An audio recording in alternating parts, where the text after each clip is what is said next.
आज हम नया रास्ता उपन्यास के तीसरे अध्याय की कहानी को सुनेंगे। इसकी लेखिका है सुषमा अग्रवाल। तो चलिए सुनते हैं तीसरे अध्याय की कहानी। अमित और मायाराम जी जब अपने घर पहुंचे तो उन्होंने देखा कि कोई सज्जन उनका इंतजार कर रहे हैं। बात करने पर पता चला कि वे उसी शहर के एक धनी व्यक्ति थे जिनका नाम धनीमल था। मायाराम व धनीमल जी की कुछ समय तक बातें होती रहीं। धनीमल जी अपनी बेटी सरिता का रिश्ता लेकर आए थे। उन्होंने उसका फोटो मायाराम जी के सामने रख दिया। शादी में 5 लाख रुपए लगाने के लिए कहा। मायाराम जी दहेज विरोधी थे। उन्होंने धनीराम जी से कहा, इसकी कोई ज़रूरत नहीं है, हम भी एक लड़की देख कर आए हैं, पसंद भी आ गई है सबको। वे नहीं चाहते थे कि एक बड़े घर की लड़की लेकर वे अपने बेटे को बेच डालें। उसके पाँवों में वे बेड़ियां नहीं डालना चाहते थे।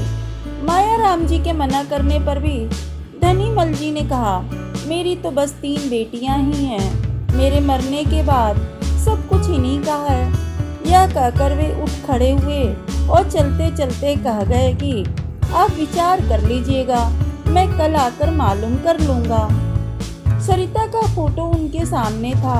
माताजी, पिताजी, अमित और उसकी बहन सभी ने उस पर विचार किया। उनकी कुछ भी समझ में नहीं आ रहा था कि क्या किया जाए।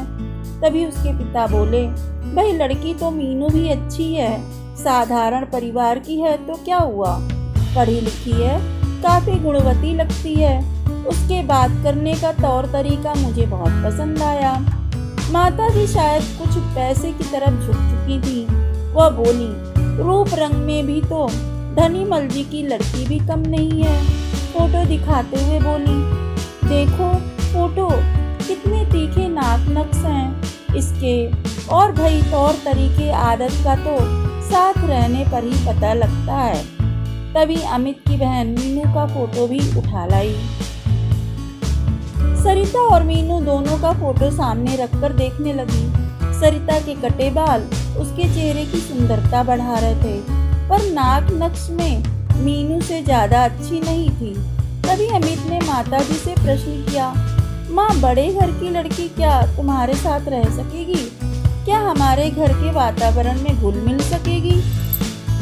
माँ को लगा शायद अमित सरिता रिश्ते को तैयार नहीं है, इसलिए वह बोली, बेटे व्यवहार का तो किसी के भी पता नहीं है, ना तो सरिता के बारे में कुछ कहा जा सकता है और ना ही मीनू के बारे में। व्यवहार का तो साथ रहने पर ही पता चलता है। फिर भी माँ देख लो तुम्ही, कहकर अमित चुप हो गया।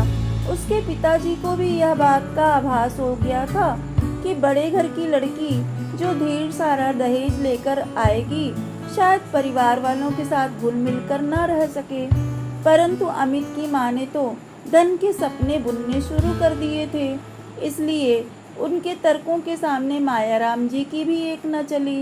अंत में यही निश्चय किया गया कि सरिता का रिश्ता मंजूर कर लिया जाए और मीनू के यहाँ मना करने का पत्र लिख दिया जाए। लड़के वालों के दिल में भी अंतर्द्वंद होता है। जब किसी लड़की को देखने के बाद उसका रिश्ता लेने से इनकार कर देते हैं, वही अंतर्द्वंद अमित के परिवार के सभी सदस्यों के हृदय में भी था। मीनू के यहाँ कैसे मना किया जाए, सभी इसी सोच में लगे थे। तभी माताजी को एक युक्ति सूझी। वह बोली, मीनू की बहन कैसी लगी? मीनू की बहन तो मीनू से भी ज्यादा सुंदर है ही। पिताजी ने उत्तर दिया, पर तुम ये सब बातें क्यों पूछ रही हो? रिश्ता मीनू का लेने गए थे, न कि उसकी बहन का। अरे तुम समझते नहीं हो। माताजी बोली, कल ही उन्हें पत्र लिखकर दो कि हमें तुम्हारी छोटी बेटी पसंद है। यदि आप हमारे यहाँ शादी करना चाहते हैं तो मीनू से नहीं बल्कि आशा से कर दें। तो इससे क्या होगा?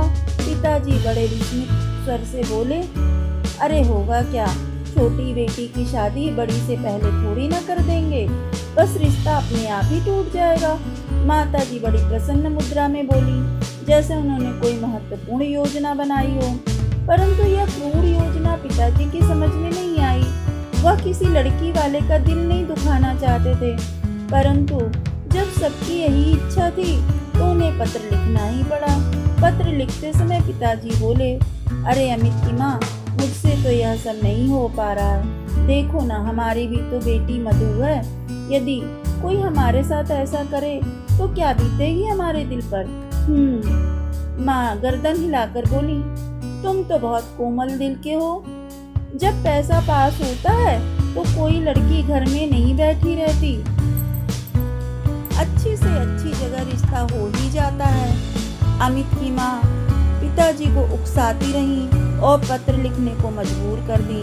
पत्र लिखने के बाद पिताजी को लगा कि शायद उनसे कोई घोर अपराध हो गया है। उनकी मनोस्थिति विकल हो गई। उन्हें आभास था उस पीड़ा का, उस दुख का जो पत्र मिलने के बाद लड़की वालों को होना ही था।